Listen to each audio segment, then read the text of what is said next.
ইয়াতে কেইজনমান লাইনমেনৰ মানুহ আহিলে বহুত জেগাত চাই চিতি আহি ইয়াতে বস্তুটো দেখা পাইছিলে।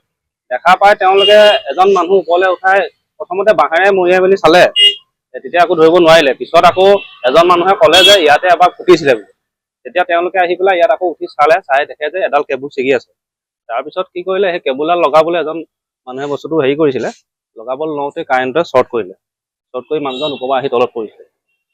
আধা আধি প্ৰায় য'ত জখম হৈছে আৰু ভৰি ভাগে আমি ইয়াতে প্ৰথম অৱস্থাত মাতবোল পোৱা নাছিলোঁ, কিন্তু প্ৰায় 5 মানৰ পাছত খালি মানুহজনে মাতবোল কৰিছে, কথা বতৰা পাতিছে।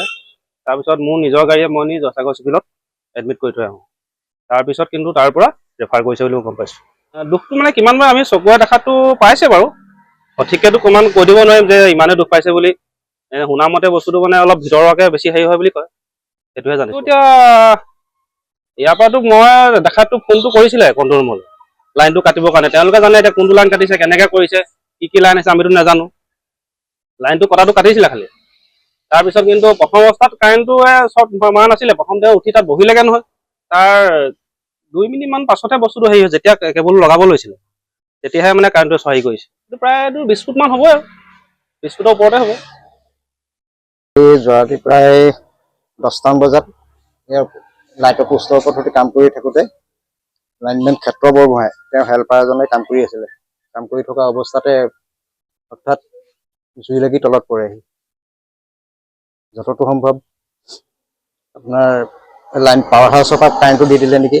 পাৱাৰ হাউচত থকা ল'ৰাজনৰ গাতে যতটো সম্ভৱ দুখ হ'ব। নহয় পাৰমানেণ্ট, এই হেল্পাৰহে, এনেই কাম কৰি থকা দেখোঁ। আপুনি আছিলে ওচৰতে? মই আছিলোঁ, ওচৰতে আছিলোঁ। কিমান ফুটত পৰিলে? প্ৰায় 20 ফুটমানৰ ওপৰৰ পৰা পৰিছে। গোটেইটো লাইনমেনৰ গাতে দুখ। লাইনমেন মানে পাৱাৰ হাউচত ইয়াততো কাম কৰি আছিলে চাপ ডাউন লৈ পেলাই, কিন্তু পাৱাৰ হাউচত থকা ল'ৰা যোনজন সেইজনে লাইনটো দি দিলে যতটো সম্ভৱ। দি দিয়াৰ কাৰণে লগালগ জ্বলি পেলাই তলত পৰিছে। আমিতো জ্বলি চাই হৈ গ'ল বুলিয়ে ভাবিছোঁ, কিন্তু কিবা এটা ভাগ্য ভাল ল'ৰাজন বাচি আছে। ইমান পুৰা ওপৰৰ পৰা জ্বলিয়ে পৰিছে গোটেই।